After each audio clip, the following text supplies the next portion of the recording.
Okay, here we have a Volvo V70. This is the petrol automatic version. Yesterday, as I pulled into a petrol station, the coolant light came on and I noticed steam coming out from the bonnet and all the coolant had drained away. What has happened is there's some leak on the radiator, and it's what I would describe as catastrophic coolant loss. Luckily I was able to get home without the car overheating. Now I've taken the panel off underneath and I'll show you the crack, which is enormous. Now I've taken the splash panel off underneath, which is held on I think by two, looks like 10mm bolts. Now here's the radiator and here's the leak. Now it looks to me like this radiator has actually completely split. I mean, I don't know whether that's a manufacturer's groove or what, but that looks to me like the whole thing's actually physically split in two. I mean, I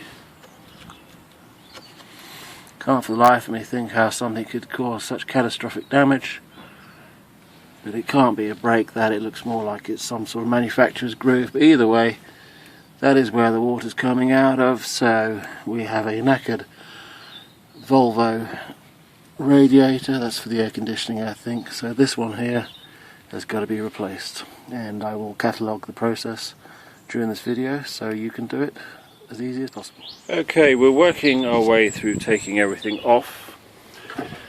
The easiest thing to begin with are these three hoses, which have all come off the very top.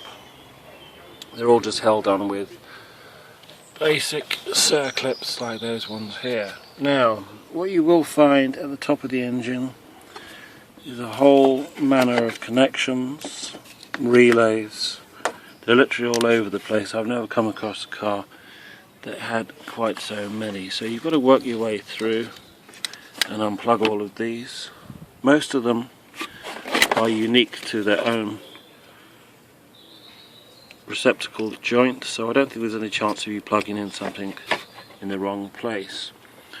Now, one thing you want to take a note of is the oil pipes that go into the radiator. There are two of them. These are held in place by plastic clips, and without a shadow of doubt these are going to need to be replaced when you pop them out. To get them out, you just squeeze them together and work your way pulling them out slowly. There's one at the bottom as well, and you will have oil loss, so just pick it up and keep it high up as possible. Now, I'm almost at the stage of taking this off. At the top here there are two small nuts on each side, and in here was one of those torque screws. Okay, they're on both sides. Now right underneath we had another pipe to take off here. The oil pipe was right behind there. There's a nut here, which I think you're going to have to retain those clips afterwards. But there's a big bolt there which is going to be holding the shroud on as well. These are all repeated on the other side. Now the problem I'm having right now is the car is broken down at a place where I don't have my tools. So I have to figure out a way of getting this off for the time being. But anyway, I think once you've got these bolts off, you should be able to get the shroud off, and you have the air conditioning radiator at the front, and obviously that's going to have to be separated, so we'll have to work that out rather when we get to it. But one thing I have noticed, which is rather interesting, is the leak was coming from here, and all these fins and segments along this area here, I mean, they're almost falling out. Well, in fact they are. They're more like pine needles than aluminium blades, so this radiator was obviously in a terrible state. Here we have the replacement radiator.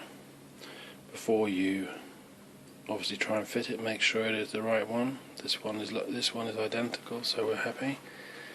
What we have here is two new retainer clips for the oil cooler, which goes onto the radiator here and here. These are actually a bit of a pain to find, so there's the part number at the top. And also we got a couple of replacement bolts which were for this section here, as they sheared off when we were undoing everything.